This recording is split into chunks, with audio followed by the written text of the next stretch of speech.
Everyone's saying Sadie Sink is going to be Jean Grey in Spider-Man Brand New Day. But here's what nobody talks about. Marvel already called Namor a mutant, and they used the X-Men theme song for Kamala Khan. So if mutants existed in the MCU, why did we only see these two? Because if you look at the actual biology of these characters, none of them are true mutants. And today I'm going to prove exactly why, and why Marvel needed to trick us in the first place.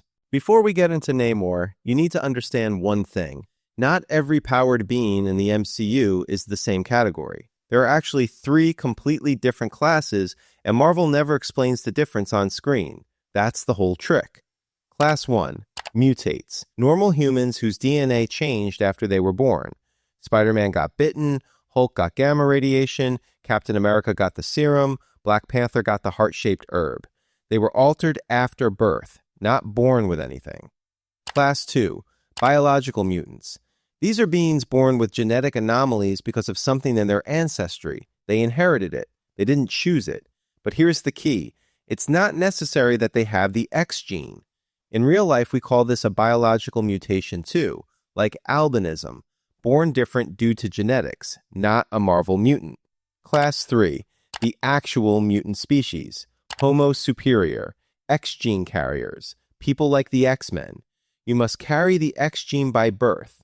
No X gene by birth, you are not a mutant. Even Deadpool in the comics was never considered a mutant because his powers came from the Weapon X experiment. In the MCU movies, he is, because there he was born with the X gene. So where does Namor fall? In Wakanda Forever, we see the Mayan community dying from smallpox. Their immune systems can't handle it. The priest of Mayans got a vision of their rain god Chak, and in that vision he saw a glowing plant near the sea. A vibranium-rich plant. Namor's mother and others eat it. They get cured from smallpox, but their DNA mutated. Therefore, they can only breathe underwater. Their mutation created an entire new species, the Talokanil. Now here's the important distinction. That first generation, the ones who ate the plant, they are technically mutates. The plant changed them after birth, just like gamma radiation changed Bruce Banner. But Namor was born to Talokanil parents. He was in his mother's womb when the mutation happened. He inherited their biology at birth. He didn't eat anything. Nothing changed him after birth. He came out different, wings on his ankles, able to breathe both on land and underwater. The only one in his entire species who could. That makes him a biological mutant, born with anomalies inherited through his bloodline. And the movie never confirms he has an X gene. Not once. They call him a mutant in the biological sense. Technically correct. But biological mutant and mutant species are not the same thing. Even Thanos is in the same category as Namor. He was born with what the comics call deviant syndrome, a biological abnormality that made him look different from his own species. Even in MCU, he has that deviant syndrome, which is why he looks different from his brother Star Fox, played by Harry Styles in the Eternals post-credit scene. Same situation as Namor, born different, no X gene.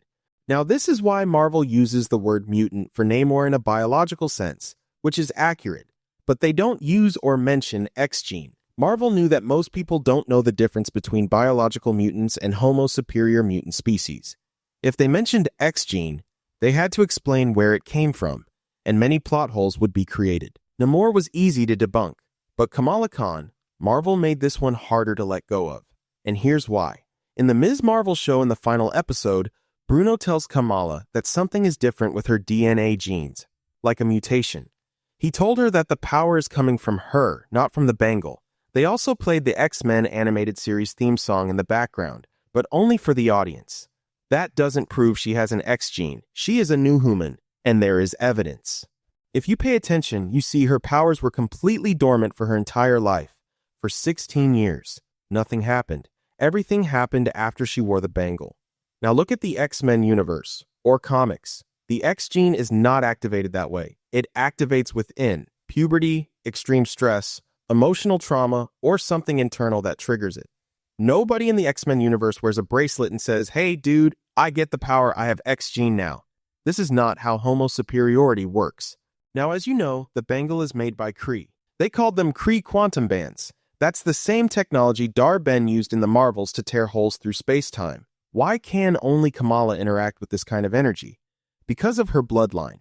The Kree always knew about the Nor realm because they studied and researched too much on light-based powers, tech, and realms. We saw this in the Captain Marvel movie. They were working on light speed engines. The Kree experimented on some clandestines, beings made of pure light energy from the Nor dimension, and when their powers were unlocked, they were exiled from their realm. Those exiled ones are none other than Aisha, Najma, and the other clandestines. And now you ask, how is this real? Because if you see the first bangle that Aisha found, it was on a blue Kree hand. What was a Kree doing on Earth with a quantum band because of this bloodline? When Aisha reproduced on Earth, that child became a hybrid, just like Shang-Chi, because his mother was from another realm and his father Wenwu was human. Same thing happened here, but here Aisha was already mutated, unlike Shang-Chi's mom. So that child carried some powers, or something different in her DNA. That child was Kamala's grandmother. And we also saw that her grandmother had the same hard light-based powers as Kamala when she wore that quantum band. Now, when Kamala wore that bangle, it unlocked her light-based powers. Here, Marvel changed or replaced Terrigen Mist with quantum bands. That DNA was completely dormant and invisible before that. Now you ask, why does Bruno tell her it's a mutation? As you guys know, Bruno was a high school guy. He knows only Earth-level science, so he finds that her DNA has a mutation, which is normal to call by a high school guy. He doesn't know what the X gene is called. He sees every genetic change as mutation. Marvel tricks us because they don't want complexity. In comics, they can write X gene freely, but when a casual viewer sees their movies and shows, he doesn't know the Marvel lore. They want us to treat mutant as mutant. Don't care if he has X gene or not. This also helps in MCU world building, because in MCU, the DODC or other evil guys like William Stryker or Wilson Fisk consider anyone with powers a mutant. They don't care if this character was born with X gene or not. They see superpowers. That's all. And Marvel doesn't officially name Inhuman or New Human in MCU. Even in Doctor Strange Multiverse of Madness, they don't use these words for Black Bolt. So logically, they had to call Kamala a mutant. At the start of this video, I said Marvel tricked us. And now you understand how they did it. Neither Kamala nor Namor have the X gene, but Marvel called them both mutants. Which means the true mutant species has never existed on Earth 616. Every argument about where the X-Men were during Infinity War, every hiding theory, every person pointing at that X-Men theme song as proof, all of it was built on a false foundation. The slate is completely clean. But here's what that clean slate actually means.